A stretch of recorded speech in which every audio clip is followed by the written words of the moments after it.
Hello, fellow Democrats. Hello, Democrats. Thank you, Mayor Lurie, for hosting us and for the fabulous job you're doing.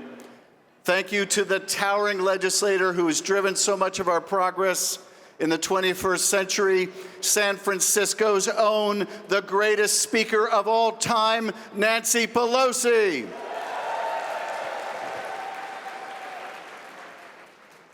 And thank you all for being here to fight for our future. Donald Trump can gild every inch of that Oval Office, and it only grows more dim.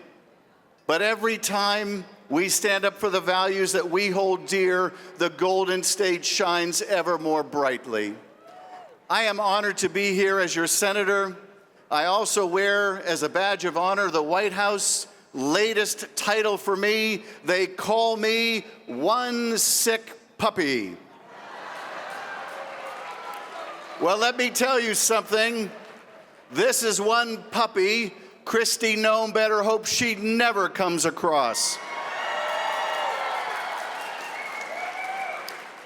My fellow Democrats, they want us to feel powerless. My fellow Democrats, this year has been brutal. We have seen horrors inflicted on the American people we could have never imagined. But I am here to tell you that a time will come, and come soon, when those who are engaged in such lawlessness and unconscionable behavior will be held to account. There will be a reckoning. Now, I realize that when the first Trump administration ended in insurrection, it was tempting to believe that things couldn't get worse. But they did. A year into Trump 2, we have seen and been subjected to a grotesque display of grievance and gaslighting, of brazen corruption and moral rot, and that's just the Melania movie.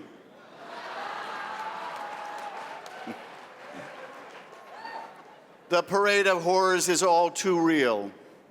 Citizens shot dead in our streets, asylum seekers sent to gulags, illegal tariffs driving up costs for American families when Trump and his friends make billions off of crooked crypto deals.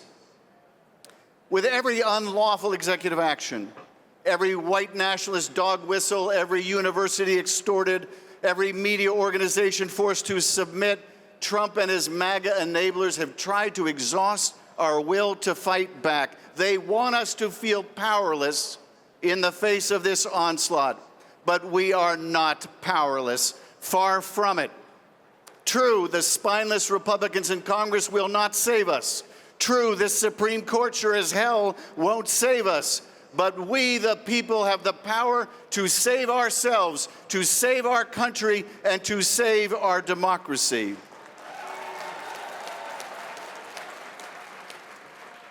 There was a man in Minnesota who captured the unbreakable spirit of everyday Americans.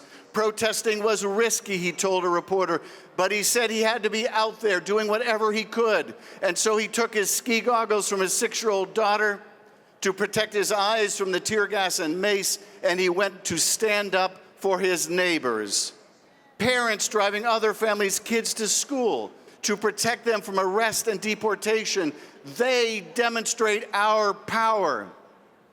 The career prosecutors, the public health officials, the people of Minneapolis who have stood up to lawlessness rather than meekly submit to it, they show our power.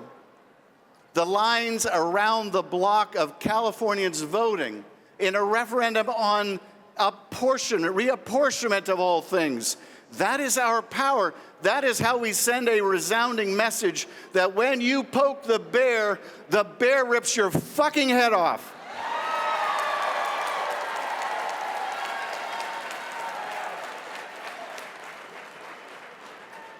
And in the midterms later this year, we have the chance to use our power in a way that Donald Trump and J.D. Vance won't ever forget. November is coming, and with it, a reckoning. In every special election since Donald Trump's election, Democrats have prevailed. In New Jersey, we elected Mikey Sherrill. In Virginia, we elected Abigail Spanberger. In Georgia, we elected statewide utilities commission for the first time ever. In Pennsylvania and Alaska and all over America, we have seen Democrats elected by startling margins in startling places. We have seen the beginning of the reckoning. In Texas, a state Senate seat flipped by 31 points.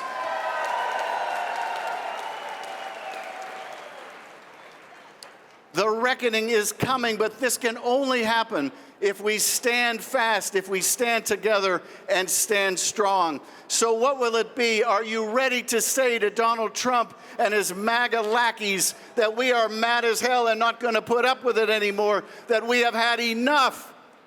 When Donald Trump and his cronies line their pockets while making health care and groceries and energy more expensive, we say enough. When this administration sends masked thugs to brutalize our neighbors and rip communities apart, we say enough. When Republicans slash Medicaid and food stamps to give tax breaks to Trump's billionaire buddies, we say enough. When Trump sicks Pam Bondi and her Department of Justice on his political opponents, we say enough. We have had enough. And this November, we will show up to the ballot box in numbers so massive, so overwhelming, so overpowering that no amount of electoral meddling can muddy the result. The blue tide that we have seen building across this country, let us turn that tide into a wave so powerful, so irresistible, that justice rolls down like waters and righteousness as powerful as a mountain stream. Let it wash away their hatred and their bile. Let it carry their contempt of the stranger out to sea.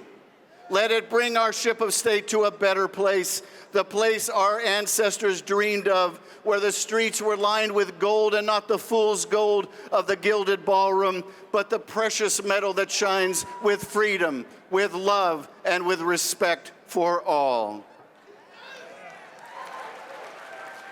My fellow Democrats, this summer marks 250 years since the improbable birth of our democracy. And in just over 250 days, we will have the chance to save it. So feel the waters rise, my fellow Democrats. Feel the wind as it begins to howl. Feel the gale that is coming, my friends, and ready the ship, for we sail onto victory. Thank you, Democrats. Onward to victory. Thank you.